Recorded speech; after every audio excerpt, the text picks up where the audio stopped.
And welcome to Morgan's Variety, the convenience store podcasts.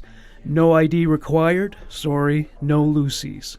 Customer of the day is Chris Guziak, and he is joining us today to discuss the issue of men who do not like sports. Hello, Chris. Welcome to the show. Thank you for having me.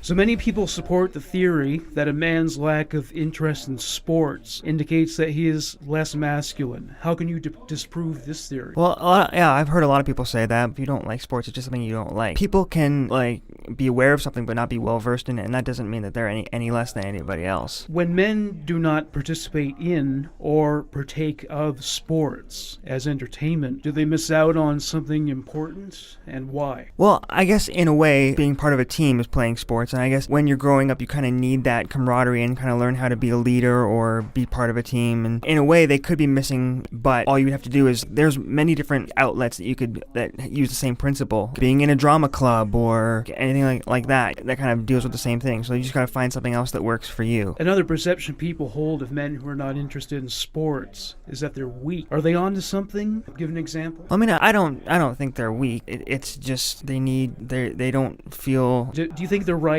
when they say that a man who's not into sports is weak? What kind of attribute or what characteristic of his temperament would be indicative of that? I would say, like I said, I don't think they're weak. I think it's just how they think about themselves. If they see themselves as strong for doing something different, then it's not really. And what type of man do you think is least likely to take an interest in sports? Well, I can actually speak to this on a very personal level. I grew up, my dad watches a lot of sports, a lot of hockey. And he'll sit there, and when I was a kid, he would try and get me to sit there and watch with him, and I would probably sit there for a few minutes and just not really understand what's going on. I took an interest in other things like drama and film and television. Somebody like that likes stuff like film and TV or anything like that, or whatever else, that's the kind of person that I think would not want to be in sports. So when you're talking to your father or anyone else, they shift the topic of the conversation around to sports. What do you do when you find yourself at a loss for something to contribute to the conversation? I know this is probably not the best thing to do, but I usually quiet myself down, or sometimes I also kind of just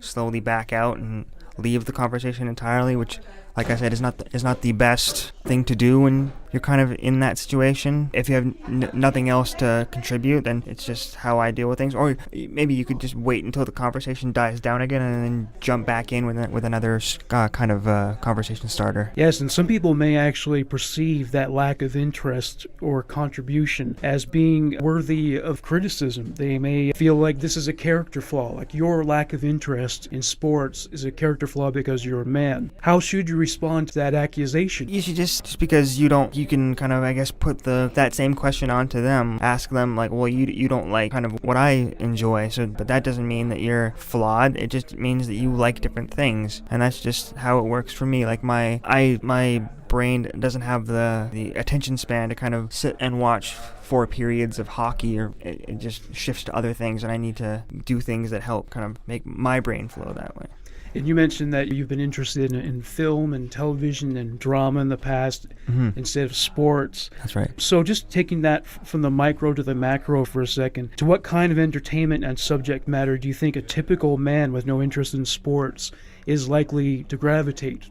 Well, I mean, like television and film, but, like also it could be things like building things or painting or something that makes your brain work at a good level. And people that watch sports, their eyes are always moving, they're watching the action. But if you can't deal with that, then you need to find something that would make your brain do the same thing. So like painting or building or movies or TV or radio or podcasting, for example. If that's your thing, then push through towards that. Sports enthusiasts worship and idolize professional athletes. Who are your heroes and why? Like anybody that's an actor or a podcaster, like Kevin Smith, for example, is one of my favorite people in the entertainment industry because of the way he tells stories and the way he makes you look at his films, and also he's very comedic when it comes to podcasts, person that I listen to all the time. These same sports enthusiasts frequently report feelings of excitement when their favorite athletes win a tournament.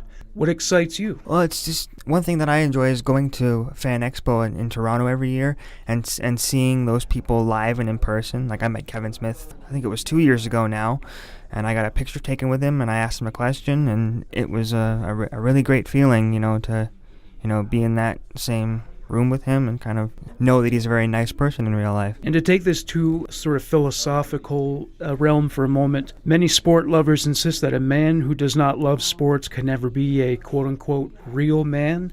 What does being a real man mean to you? This is going to sound very cliche because I think it's something that's been said for years and years, but being a real man, it shouldn't be about what you watch or what you enjoy. It should be like who you are as a person and your personality. If you're a father, being there for your kids, and that is what a real man is. They should be there and enjoy life in that kind of sense too. Yeah. Well, thank you very much for dropping by the store today, Chris. Thank you for having me. Take a penny, leave a penny. Goodbye. Bye.